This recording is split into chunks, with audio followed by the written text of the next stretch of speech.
Srikar news కి స్వాగతం. ముందుగా ముఖ్యాంశాలు.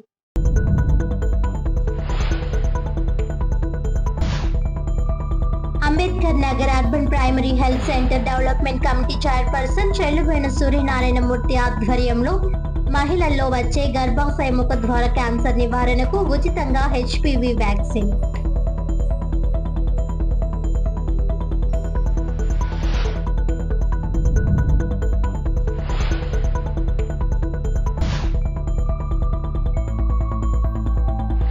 కూటమి నేతల తీరు ఆకతాయితనంగా ఉందని వైఎస్ఆర్ కాంగ్రెస్ పార్టీ జాతీయ అధికార ప్రతినిధి మాజీ ఎంపీ మార్గని భరత్ విమర్శ.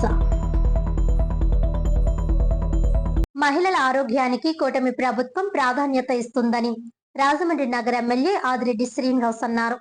మహిళల ఆరోగ్య భద్రతకు కూటమి ప్రభుత్వం అధిక ప్రాధాన్యత ఇస్తుందని రాజమహేంద్రవరం శాసనసభ్యులు ఆదిరెడ్డి శ్రీనివాస్ అన్నారు. స్థానిక 13వ division Ambedkar Nagar urban primary health centre లో మహిళల్లో వచ్చే గర్భాశయ ముఖద్వార క్యాన్సర్ నివారణకు ఉచితంగా హెచ్పివి వ్యాక్సిన్ కార్యక్రమాన్ని ఎమ్మెల్యే ఆదిరెడ్డి శ్రీనివాస్ మంగళవారం ప్రారంభించారు. Ambedkar Nagar urban primary health centre development committee chairperson Chelluboina Suryanarayana Murthy ఆధ్వర్యంలో నిర్వహించిన కార్యక్రమంలో ఎమ్మెల్యే వాసు ముఖ్య అతిథిగా పాల్గొని మాట్లాడుతూ మహిళల ఆరోగ్యానికి కూటమి ప్రభుత్వం ప్రాధాన్యత ఇస్తుందనడానికి ఎంతో ఖరీదైన హెచ్పివి వ్యాక్సిన్ ను ఉచితంగా వేయించడమే నిదర్శనమని అన్నారు. ప్రాణాంతకమైన క్యాన్సర్ బారిన మహిళలు పడకుండా ప్రధానమంత్రి నరేంద్ర మోదీ హెచ్పివి వ్యాక్సిన్ కార్యక్రమాన్ని దేశవ్యాప్తంగా చేపట్టారని అన్నారు. గర్భాశయ ముఖద్వార క్యాన్సర్ నివారణకు హెచ్పివి వ్యాక్సిన్ అందించే మొదటి దశ డ్రైవ్ 3 నెలల పాటు సాగుతుందన్నారు. ప్రతి ఒక్కరూ తమ ఇంటిలోని 14 ఏళ్లు నుండి 15 ఏళ్ల లోపు ఆడబిడ్డలందరికీ వ్యాక్సినేషన్ చేయించే బాధ్యతను తీసుకోవాలని పిలుపునిచ్చారు. వైద్య నిపుణులు డాక్టర్ కరటూరి సుబ్రహ్మణ్యం మాట్లాడుతూ క్యాన్సర్ అనేది ఒక వైరస్ అని, దీనికి వ్యాక్సిన్ ను తీసుకురావడం చాలా ఆనందకరమని అన్నారు. చెల్లుబోయిన సూర్యనారాయణ మూర్తి మాట్లాడుతూ అర్బన్ హెల్త్ సెంటర్లలో వ్యాక్సిన్ అందుబాటులో ఉన్నందున అర్హులందరూ వ్యాక్సిన్ వేయించుకుని క్యాన్సర్ బారి నుండి రక్షణ పొందాలని సూచించారు. ఈ సందర్భంగా వ్యాక్సిన్ వేయించుకున్న బాలికలకు సర్టిఫికేట్ ను ఎమ్మెల్యే శ్రీనివాస్ చేతుల మీదుగా అందజేశారు. ఈ కార్యక్రమంలో నగర టీడీపీ అధ్యక్షులు మధ్య రాంబాబు, జిల్లా ప్రధాన కార్యదర్శి కాశీ నవీన్, జిల్లా ఇమ్యూనైజేషన్ అధికారి డాక్టర్ శ్రీదేవి, ఎంహెచ్ఓ డాక్టర్ వినూత్న, urban primary health centre medical officer doctor Sunil, మాజీ కార్పొరేటర్లు కప్పల వెలుగు కుమారి, కూరాకుల తులసి, సింహ నాగమణి, 14వ డివిజన్ ఇన్ఛార్జ్ ఈతలపాటి రవికుమార్, బొర్రా చిన్ని, బంగారు నాగేశ్వరరావు, దాస్యం ప్రసాద్, మాలే విజయలక్ష్మి తదితరులు పాల్గొన్నారు.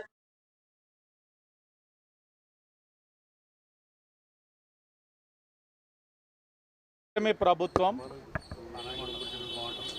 మహిళల ఆరోగ్యానికి ఎంత ప్రాధాన్యత ఇస్తా ఉన్నది అన్నదానికి ఈ హెచ్పివి వ్యాక్సినేషన్ కార్యక్రమమే నిదర్శనం. గర్భాశయ ముఖ క్యాన్సర్ నివారణకు 14 సంవత్సరాల బాలికలకు, అంటే 14 సంవత్సరాలు ముగించుకొని పూర్తి చేసుకొని 15 సంవత్సరాలు అడుగుపెట్టి 15 సంవత్సరాలు దాటని వారు ప్రతి మహిళకి కూడా, భారతదేశంలో ఉన్న ప్రతి మహిళకి కూడా ఉచితంగా హెచ్పివి వ్యాక్సినేషన్ ఇవ్వడంలో ఈరోజు ఎన్డీఏ ప్రభుత్వం ముందుకి అడుగులు వేస్తూ ఉంది. శుభ పరిణామం. ఎందుకంటే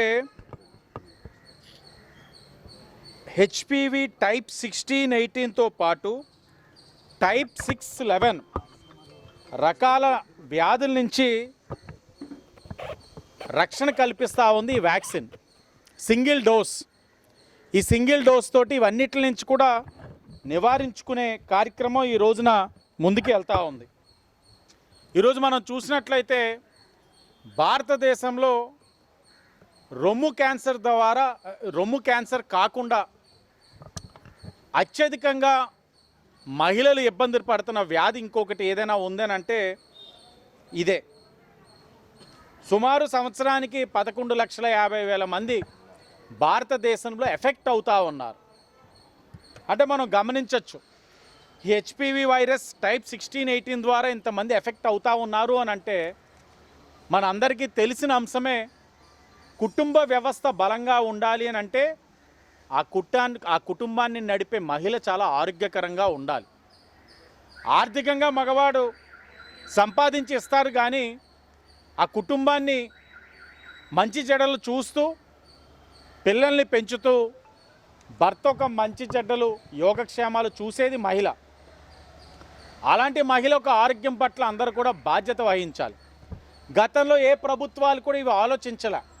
కానీ గౌరవ ప్రధానమంత్రి నరేంద్ర మోడీ గారు ఒక గొప్ప మనసుతో మహిళా లోకం పైన ఉన్న ప్రేమతో కుటుంబ వ్యవస్థలో మహిళల ఒక పాత్రని గుర్తించి ఈరోజు ఈ కార్యక్రమాన్ని తీసుకోవడం జరిగింది. ఇది సుమారు ఈ ఒక్క రాష్ట్రంలోనే ఆంధ్రప్రదేశ్ రాష్ట్రంలో 3,45,000 మంది పిల్లల్ని గుర్తించడం జరిగింది. ఈ కార్యక్రమాన్ని ఈ రాష్ట్రంలో గౌరవ ముఖ్యమంత్రి చంద్రబాబు నాయుడు గారు విజయనగరం జిల్లా చీపురుపల్లిలోని ప్రారంభించుకోవడం కూడా జరిగింది. మనం ఎప్పుడైతే వ్యాక్సిన్ వేయగలిగామో వాళ్ళకి భవిష్యత్తులో ఈ వ్యాధులు రాకుండా చేయగలుగుతా ఉన్నాం. ఇది చాలా గొప్ప అవకాశం. ఇప్పుడే వైద్య ఆరోగ్య శాఖ సిబ్బంది అందరూ ఉన్నారు, ఆఫీసర్స్ అందరూ, మేడం గారు అందరూ ఉన్నారు దగ్గరుండి మాకు ఆ వ్యాక్సినేషన్ డ్రైవ్ మాతో స్టార్ట్ చేయించారు. పిల్లలు ఒక తల్లులు గుర్తిస్తూ ఉన్నారు బాగా. ఈ వ్యాక్సినేషన్ వల్ల ఇవన్నీ వ్యాధులు ఆగుతున్నాయి అని అంటే వాళ్ళు చాలా ఆనందిస్తూ ఉన్నారు. స్వతహాగా ఇదే వ్యాక్సినేషన్ బహిరంగ మార్కెట్లో చేయించుకోవాలనుకుంటే ముందు వ్యాక్సినే వ్యాక్సిన్ దొరకట్లేదు. చాలా ఖరీదైన ట్రీట్మెంట్. అలాంటి ఖరీదైన ట్రీట్మెంట్, అందుబాటులో లేని వ్యాక్సిన్ని ఉచితంగా భారతదేశంలో ఉన్న ఏదైతే 14 సంవత్సరాలు దాటి 15 సంవత్సరాలు దాటని పిల్లలు, ఆడపిల్లలందరికీ ఉచితంగా ఇస్తున్నాము అని అంటే ఇది చాలా గొప్పటి నిర్ణయం. ఈ కార్యక్రమంలో పాలు పంచుకోవడం అన్నది కూడా నాకు ఒక గొప్ప అవకాశంగా భావిస్తూ ఉన్నాను. తప్పకుండా కూటమి ప్రభుత్వం మహిళలకు ఆరోగ్య పట్ల చిత్తశుద్ధి ఉన్నది అనడానికి ఈ కార్యక్రమమే నిదర్శనమని ప్రతి ఒక్కరు కూడా తల్లిదండ్రులు ఈ కార్యక్రమాన్ని సద్వినియోగపరచుకోండి. అర్బన్ హెల్త్ సెంటర్స్ కానీ గవర్నమెంట్ హాస్పిటల్స్ కానీ ఎక్కడ అవకాశం ఉన్న చోట తీసుకెళ్ళి మీ పిల్లలు ఒక proper recorded date of birth data ఇచ్చుకొని వెళ్ళి ఆ వ్యాక్సిన్ వేయించుకోవాలని తల్లిదండ్రులందరికీ కూడా విజ్ఞప్తి చేస్తూ ఉన్నాం. ఇప్పుడు అక్కడ జరిగిన ఎర్రర్స్లోనే మనకి క్యాన్సర్ సెల్స్ ఉత్పత్తి అవుతాయండి. ఈ క్యాన్సర్ సెల్స్ ఎప్పుడు ఫామ్ అవుతూ ఉంటే మన బాడీ క్లీన్ చేస్తుందండి. కానీ కొంతమందికి జీన్స్ డిఫరెంట్గా ఉంటాయండి. వాళ్ళకి ఏంటంటే ఈ క్యాన్సర్ సెల్స్ క్లియర్ చేయలేమండి. అప్పుడు అది క్యాన్సర్ కింద మీకు మార్పు జరుగుతుందండి. అయితే మనకి ఈ వైద్యంలో మనకి బెస్ట్ ఏం జరిగింది ఏంటంటే హెచ్పివికి వ్యాక్సిన్ కనుక్కున్నామండి, హ్యూమన్ ప్యాప్లో వైరస్. మీరు వ్యాక్సిన్ వేయించుకోవడం వల్ల మీరేంటంటే సర్వైకల్ క్యాన్సర్ బారిన పడకుండా మీరు కాపాడగలుగుతారండి. ఇది ఆల్మోస్ట్ మీకు 2 డోసెస్ ఉంటాయండి, 3 డోసెస్ కూడా ఉంటాయి. ఇది చాలా కాస్ట్లీ వ్యాక్సిన్ అండి. మామూలుగా ఇది ఏంటంటే అసలు మీకు ఇంకా చెప్పాలంటే సామాన్యులకు అందుబాటులో ఉండదని అంత కాస్ట్ పెట్టండి. ఎందుకంటే ఇవన్నీ కూడా మల్టీనేషనల్ కంపెనీస్ అండి. మనకన్నీ అమెరికా, లండన్ కంపెనీస్ తయారు చేస్తాయండి. సో మనకు లక్కీగా అండి ఇప్పుడు ఇండియాలో తయారు చేస్తున్నారు అది. ప్లస్ ఇంకా ద బెస్ట్ థింగ్ ఏంటంటే మన గవర్నమెంట్ అండి ఇది మీకు ఫ్రీగా ఇస్తుందండి. లిటరల్గా ఏంటంటే మీరు బయట వేయించుకోవాలంటే ఇది వేలతో కూడిన ఖర్చు అండి. అలాంటి వ్యాక్సిన్ మీకు గవర్నమెంట్ హాస్పిటల్స్లో ఫ్రీగా వేస్తున్నారండి. సో దయచేసి ప్రజలందరూ దీన్ని ఉపయోగించుకొని మీరు క్యాన్సర్ బారిన పడకుండా మీరు మీ ఫ్యామిలీ మీరు కాపాడగలుగుతారు. తూర్పుగోదావరి జిల్లా రాజమండ్రి బొల్లినేని ఆసుపత్రిలో చికిత్స పొందుతున్న కల్తీ పాల బాధితులను వైఎస్ఆర్ కాంగ్రెస్ పార్టీ జాతీయ అధికార ప్రతినిధి మాజీ ఎంపీ మార్గాని భరత్రాం పరామర్శించారు. రాజమండ్రిలో కూటమి నేతల తీరు ఆకతాయితనంగా ఉందని వైఎస్ఆర్ కాంగ్రెస్ పార్టీ జాతీయ అధికార ప్రతినిధి మాజీ ఎంపీ మార్గాని భరత్రాం విమర్శించారు. తూర్పుగోదావరి జిల్లా రాజమండ్రి బొలినేని ఆసుపత్రిలో కల్తీ పాల బాధితులను మార్గాని భరత్రాం పరామర్శించారు. అనంతరం ఆయన మీడియా ప్రతినిధులతో మాట్లాడారు. కూటమి ప్రజా ప్రతినిధులకు నాటకాలు వేయడానికి టైం ఉంది, కానీ కల్తీ పాల బాధితుల గురించి పట్టించుకునే పరిస్థితి లేదా అని ధ్వజమెత్తారు. దీన్నో యాక్సిడెంట్ గా చిత్రీకరించే ప్రయత్నం చేస్తున్నారని ఆరోపించారు. బాధితుల శాంపిళ్లు నేషనల్ ఫోరెన్సిక్ ల్యాబొరేటరీకి ఎందుకు పంపలేదని ప్రశ్నించారు. ఈ వ్యవహారాన్ని సిబిఐకి అప్పగించాలని డిమాండ్ చేశారు. అప్పుడే నిజాలు వెల్లడవుతాయని అభిప్రాయం వ్యక్తం చేశారు. పోలీసులు అన్ని రకాలుగా దర్యాప్తు జరపాలని కోరారు. 160 లీటర్ల పాలు తీసుకువస్తే 20 కుటుంబాలు మాత్రమే ఎందుకు ఎఫెక్ట్ అయ్యాయని జరిగాయని ప్రశ్నించారు. పాలలో యూరియా కలిసిందా, ఫార్మలిన్ కలిసిందా, గిట్టని వాళ్ళు ఏమైనా పురుగుల మందు కలిపారా అన్న విషయాలు ఇప్పటి వరకు స్పష్టం కాలేదన్నారు. బాధిత కుటుంబాల పరిస్థితి దయనీయంగా ఉంది. ఈ ఘటనలు ప్రభుత్వం నిర్లక్ష్యం వల్లే జరుగుతున్నాయని విచారం వ్యక్తం చేశారు. గత ప్రభుత్వ హయాంలో YS Jagan milk procurement act తీసుకువచ్చారని, ఆ చట్టాన్ని ఎందుకు ఇంప్లిమెంట్ చేయడం లేదని నిలదీశారు. చిన్నారులు సైతం మృత్యువుతో పోరాడుతున్నారు. మీ కుటుంబంలోనే ఇటువంటి ఘటనలు జరిగితే ఇలాగే ప్రవర్తిస్తారా అని నిలదీశారు. పురుగుల మందు తీసుకుని ఎలా తీవ్ర అనారోగ్యం ఎదుర్కొంటారో అటువంటి పరిస్థితులు ఇక్కడ కనిపిస్తున్నాయని అన్నారు. ల్యాబ్ నుంచి రిపోర్ట్ రావడానికి వారాలెందుకు పడుతుందని అన్నారు. ప్రభుత్వం హైడ్రామా ఆడుతోందని ఆవేదన వ్యక్తం చేశారు. ఈ ఘటనను కూడా వ్యాపారం కోసం వాడుకుంటున్నారని విరుచుకుపడ్డారు. ఈ ప్రభుత్వం వచ్చిన తర్వాత అన్ని కల్తీయే అని పేర్కొన్నారు. బాధిత కుటుంబాలకు 25 లక్షల రూపాయల పరిహారం చెల్లించాలని అన్నారు. ఈ వ్యవహారంపై హైకోర్టును ఆశ్రయిస్తామని అన్నారు. ఈ కార్యక్రమంలో మాజీ ఎమ్మెల్యే, మాజీ రుడా చైర్మన్ రౌతు సూర్యప్రకాష్ రావు మాట్లాడుతూ ప్రభుత్వం బాధితుల పట్ల చిత్తశుద్ధితో వ్యవహరించాలని అన్నారు. విచారణలో వాస్తవాలను బహిర్గతం చేయాలన్నారు. ఈ కార్యక్రమంలో పార్టీ నాయకులు, శ్రేణులు పాల్గొన్నారు. యాక్సిడెంట్ గా చిత్రీకరించే కార్యక్రమం చేసి ఇవాళ నేషనల్ ఫారెన్సిక్ సైన్స్ ల్యాబొరేటరీస్ కి బ్లడ్ శాంపిల్స్ ఎందుకు పంపించలేదని ఇవాళ సూటిగా ప్రశ్నిస్తా ఉన్నాం. మీరేదో ప్రైవేట్ ల్యాబొరేటరీస్కి లేకపోతే మీ స్టేట్ గవర్నమెంట్ ఆధీనంలో ఉన్న ల్యాబొరేటరీస్కి పంపిస్తే నిజం అనేది బయటకు రాదు. ఇవాళ ఈ సంఘటనని సిబిఐకి అప్పచెప్పాల్సిన అవసరం ఉంది. ఏదైతే తిరుపతి లడ్డూలో ఏ రకంగా అయితే సిబిఐకి అప్పచెప్పిన తర్వాత వాస్తవాలు ఏ రకంగా అయితే బయటకు వచ్చినాయో ఖచ్చితంగా కల్తీపాలు ఘటనలో కూడా సిబిఐకి అప్పచెప్పితే వాస్తవాలు బయటకు వస్తాయి. వీళ్ళు ఏదైతే ఆ రోజున పోలీసులు ఒక హై డ్రామా క్రియేట్ చేసి కూలెంట్ లీక్ అయింది, ఆ కూలెంట్ లీక్ అయిన దాంట్లోంచి ఇథిలీన్ గ్లైకాల్ వచ్చి పాలల్లో కలిసింది, ప్రమాదవశాత్తు తాగారని చెప్తా ఉన్నారు. నేను ఇవాళ సూటిగా ప్రశ్నిస్తా ఉన్నా, కేవలము ఆ పాలతను 150-160 లీటర్లు ఆయన సప్లై చేస్తూ ఉంటే కేవలము ఒక 15-16 కుటుంబాలకి ఎందుకు ఎఫెక్ట్ జరిగింది? ఇథిలీన్ గ్లైకాల్ కనుక కలిస్తే మొత్తం పాలల్లో మొత్తం ఆ ట్యాంకర్ అంతా కలవాలి కదా. కేవలము ఒక 15-16 కుటుంబాలకి వేసిన పాలల్లోనే ఎందుకు తేడా వచ్చింది? ఇక్కడ పోలీస్ డిపార్ట్మెంట్ కూడా రకరకాల కోణాల్లో దీన్ని దర్యాప్తు జరపాలి. ఎందుచేతనంటే అక్కడ పేషెంట్స్కి ఇచ్చే ట్రీట్మెంట్ చూస్తే అందరికీ కూడా కిడ్నీస్ ఫెయిల్యూర్ అయినాయి. అంటే ఎవరైనా పురుగుల మందు తాగి ఆత్మహత్య చేసుకుంటారు చూసారా, వాళ్ళకి ఏ రకంగా అయితే ఎఫెక్ట్ జరుగుతుందో ఇక్కడ ఉన్న పేషెంట్స్ కూడా అదే జరిగింది. అంటే పురుగుల మందు ఎంత కాన్సన్ట్రేషన్ లెవెల్స్లో జరుగుతుందో ఆ ఎఫెక్ట్ జరిగింది. ఇది పెద్దవాళ్ళకి అంటే సుమారుగా 65, 70, 80 సంవత్సరాలు వాళ్ళకి, చిన్నారులకి, చంటి పిల్లలకి ఈ ఎఫెక్ట్ జరిగింది. మిడిల్ ఏజ్ పీపుల్కి జరగల. అంటే దాన్ని బట్టి ఇక్కడ ఏమర్థం అవుతా ఉంది, ఇది కేవలము ఆ కల్తీపాలు అతను ఆ కలిపిన దాంట్లో యూరియా కలిపాడా, లేకపోతే ఏదైనా ఫార్ములిన్ కలిపాడా, లేకపోతే ప్రొఫెషనల్ రైవల్టీ ప్రకారంగా అతనికి కిట్టని వాళ్ళు ఎవరైనా అందులో పురుగుల మంది ఏమన్నా కలిపారా? ఇవన్నిటిపైన అన్ని కోణాల్లోనూ దర్యాప్తు జరగాలి. ఏదో మీరు పోలీస్ డిపార్ట్మెంట్ స్టార్టింగ్ ఒక స్టోరీ కుకప్ చేశారు, దాన్ని ఇవాళ యాక్సిడెంట్ కింద చిత్రీకరించే కార్యక్రమం చేస్తూ ఉన్నారు. నేను సూటిగా ప్రశ్నిస్తూ ఉన్నా, అసలు బాధితుల కుటుంబాలు రోజుల తరబడి ఈ అక్క హాస్పిటల్ దగ్గరే మరి ఉంటా ఉన్నారు. ఈ రాజమండ్రిలో జరిగిన పాల కల్తీ ఇంచుమించుగా 24 రోజులైంది. శివరాత్రి ముందు రోజు జరిగింది. ఆ రోజు నుంచి ఈ రోజు వరకు కూడా ప్రభుత్వం ఇప్పుడే మన మాజీ పార్లమెంట్ సభ్యులు చెప్పారు, పూర్తిగా అనలైజ్ చేయడం జరిగింది. నేనైతే మాత్రం నాకున్న అనుభవంలో ఇవాళ మెడికల్గా ఎంతో అడ్వాన్స్ టెక్నాలజీ వచ్చింది. మనిషికి సంబంధించినటువంటిది ఏ పార్ట్ అయినా మార్చదగ్గటువంటి పరిస్థితి ప్రస్తుతం మెడికల్లో వచ్చింది. అటువంటిది ఒక గుండె కాదు, లివరే కాదు, కిడ్నీ కాదు, ఏదైనా మార్చవచ్చు. అలాంటి టెక్నాలజీ వచ్చిన తర్వాత కూడా ఇప్పుడున్నటువంటి పేషెంట్లు అందరినీ చూస్తుంటే చాలా బాధ కలుగుతుంది. ఏం చేతనంటే ఈ ప్రభుత్వం దీన్ని పూర్తిగా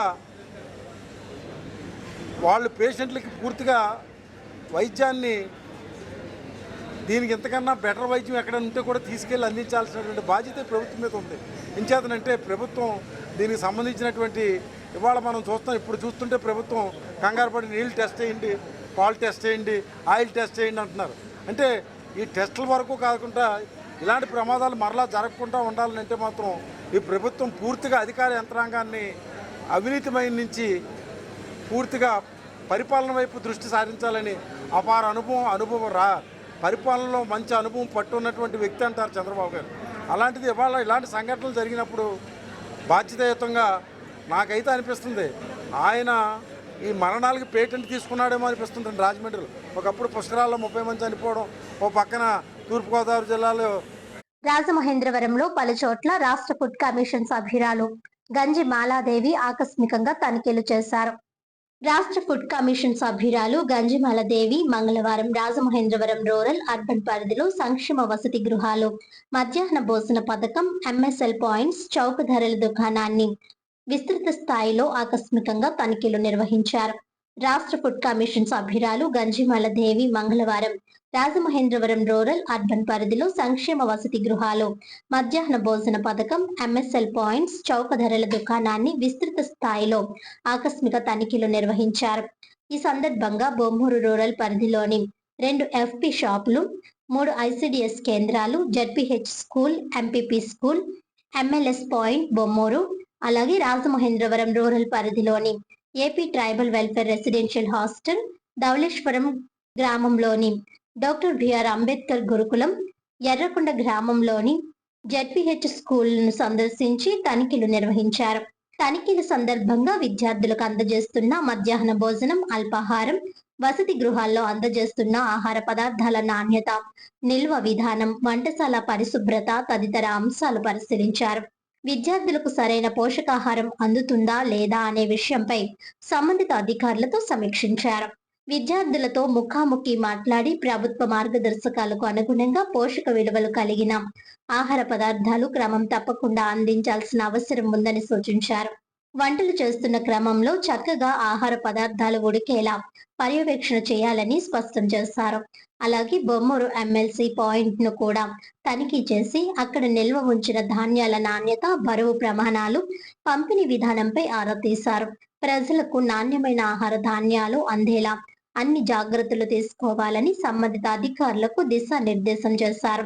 రాష్ట్ర ప్రభుత్వం ఆదేశాల మేరకు పాఠశాలలు, వసతి గృహాలు, ఐసిడిఎస్ కేంద్రాల్లో విద్యార్థులు, చిన్నారులకు సంపూర్ణ పోషక విలువలు కలిగిన ఆహారం అందేలా చర్యలు తీసుకోవాలని గంజిమలదేవి పేర్కొన్నారు.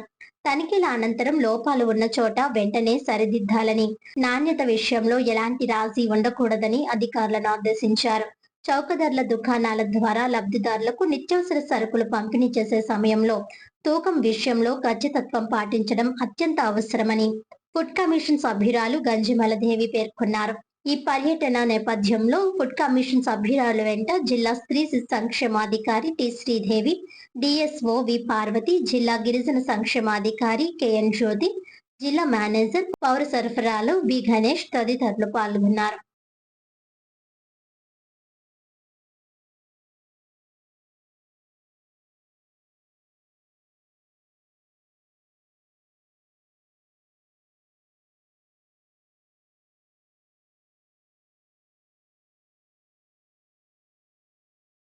లాలా చెరువు హౌసింగ్ బోర్డ్ కాలనీలో శ్రీ వల్లి దేవసేన సమేత శ్రీ సుబ్రహ్మణ్యేశ్వర స్వామి ఆలయ ద్వితీయ వార్షికోత్సవ వేడుకలు ఘనంగా ముగిశాయి.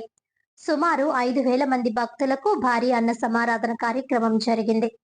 స్థానిక లాలా చెరువు హౌసింగ్ బోర్డ్ కాలనీలో మాజీ కార్పొరేటర్ నండూరి వెంకటరమణ వ్యవస్థాపకులుగా నిర్మాణం చేసిన శ్రీ వల్లి దేవసేన సమేత శ్రీ సుబ్రహ్మణ్యేశ్వర స్వామి ఆలయం ద్వితీయ వార్షికోత్సవ వేడుకలు ఘనంగా ముగిశాయి. ఉత్సవాల ముగింపు సందర్భంగా 5,000 మంది భక్తులు భారీ అన్న సమారాధన నిర్వహించారు. ఆలయ ధర్మకర్త నండూరి సుబ్బారావు, సత్యదేవి దంపతులచే ఆలయ అర్చకుడు బ్రహ్మశ్రీ తొట్టగుంట అజయ్ కిరణ్ శర్మ ఈ కార్యక్రమాన్ని నిర్వహింపచేశారు. అనంతరం స్వామివారికి మహా నివేదన చేసి ఉదయం 11 గంటల నుంచి ఆలయం వద్ద అన్నదాన కార్యక్రమాన్ని ప్రారంభించారు. Rajanagaram MLA Battula Balaramakrishna, YCP CGC సభ్యురాలు Jakkampudi Vijayalakshmi, Pantham Satyanarayana charitable trust chairman Pantham Kondalarao, Janasena city incharge Anusri Satyanarayana, BJP నాయకులు బొమ్మల దత్తు, మాజీ deputy mayor box Prasad, Innispeta bank chairman Kolla Achyut Ramarao, మాజీ కార్పొరేటర్లు వాకచర్ల కృష్ణ, ప్రసాదుల హరినాథ్, గొర్రెల సురేష్, దీపిక దంపతులు, గొర్రెల సత్యరామని, భట్లంకి ప్రకాష్, జవాది మురళీకృష్ణ, జవాది విజయలక్ష్మి, మానే దొరబాబు, పిల్లి నిర్మల, నగర ప్రముఖులు పౌలసనపల్లి హనుమంతరావు, చలపతి గురుస్వామి, ఇసుకపల్లి సుబ్రహ్మణ్యం, గార్లపట్టి సూర్యనారాయణ, హితకారిణి సమాజం మాజీ చైర్మన్ బొడ్డుగ శ్రీనివాస్, లాలా చెరువు మాజీ సర్పంచ్ మెట్ల యసుపాదం, పడాల శ్రీను, యజ్జువాసు, మల్లా వెంకట్రాజు, నొడగల సుధా, సత్తి సాయి సందీప్, వంకాయల శ్రీనివాసరావు, భమిడిపల్లి వెంకటరమణమూర్తి, నండూరి కుటుంబ సభ్యులు పాల్గొన్నారు.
రాజమండ్రి విఎల్పురంలోని మార్గాని ఎస్టేట్ గ్రౌండ్ లో బైబిల్ మిషన్ మహాసభలు మంగళవారం ప్రారంభమయ్యాయి. యేసుక్రీస్తుతో ఐక్యం కావాలి అంటే ఏకాంత ధ్యానం అవసరమని దైవ ప్రసంగికులు రెవరెండ్ డి రత్నరాజ్ అన్నారు. స్థానిక విఎల్పురంలోని మార్గాని ఎస్టేట్ గ్రౌండ్ లో బైబిల్ మిషన్ మహాసభలు మంగళవారం ప్రారంభమయ్యాయి. తొలుత రెవరెండ్ టి అగస్టిన్ ప్రారంభ ప్రార్థన చేశారు. అనంతరం రెవరెండ్ డి రత్నరాజు దైవ వాక్యాన్ని అందించారు. ఈ సభలకు ముఖ్య అతిథిగా రాజమండ్రి మాజీ ఎంపీ మార్గాని భరత్రాం హాజరయ్యారు. 2012 నుండి తమ స్థలంలో బైబిల్ మిషన్ మహాసభలు ఎంతో భక్తి శ్రద్ధలతో జరుగుతున్నాయని అన్నారు. అనంతరం Bible mission secretary reverend Y Emmanuel మాట్లాడుతూ యేసుక్రీస్తు మాట వినడం వలన ప్రతి ఒక్కరి జీవితంలో అనేక మహిమ కార్యక్రమాలు జరుగుతాయని వివరించారు.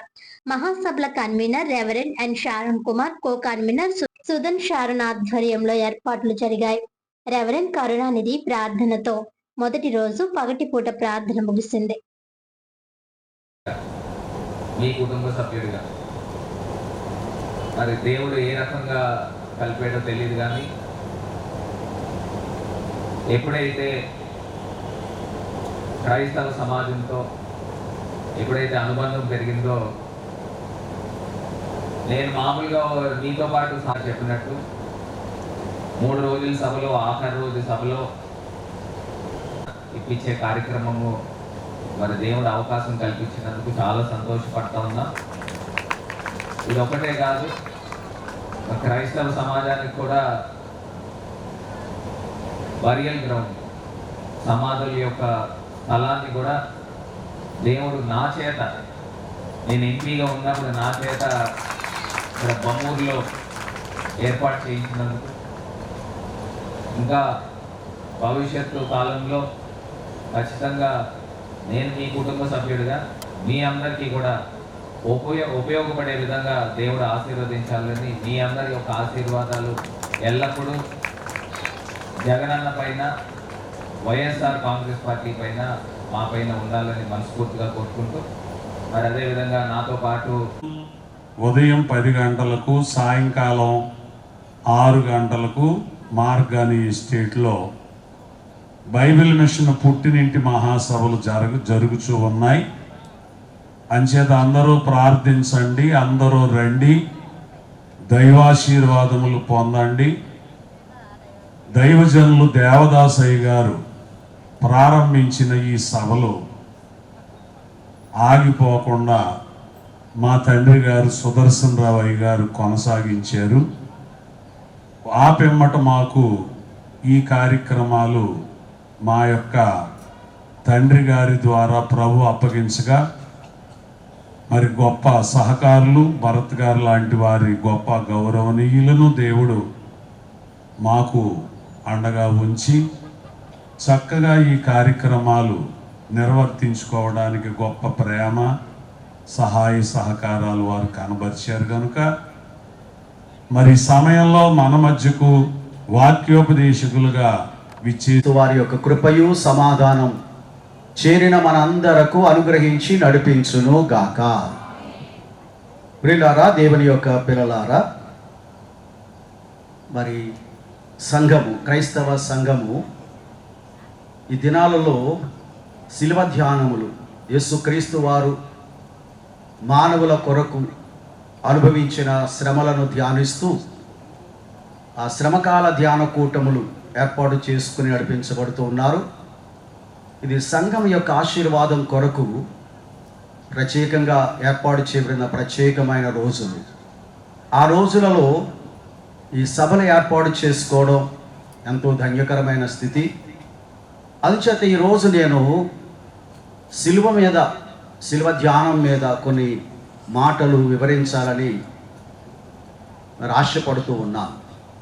ప్రవాహ కాలంలో ప్రపంచాన్ని చూడగా ప్రపంచమంతయు చెడుతనముతో నిండిపోయెను.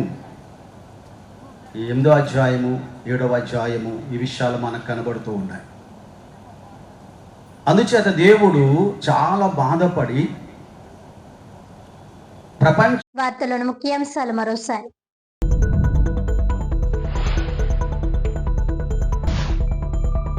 Ambedkar Nagar urban primary health centre development committee chairperson Chelluboina Suryanarayanamurthy ఆధ్వర్యంలో మహిళల్లో వచ్చే గర్భాశయ ముఖద్వార క్యాన్సర్ నివారణకు ఉచితంగా HPV వ్యాక్సిన్.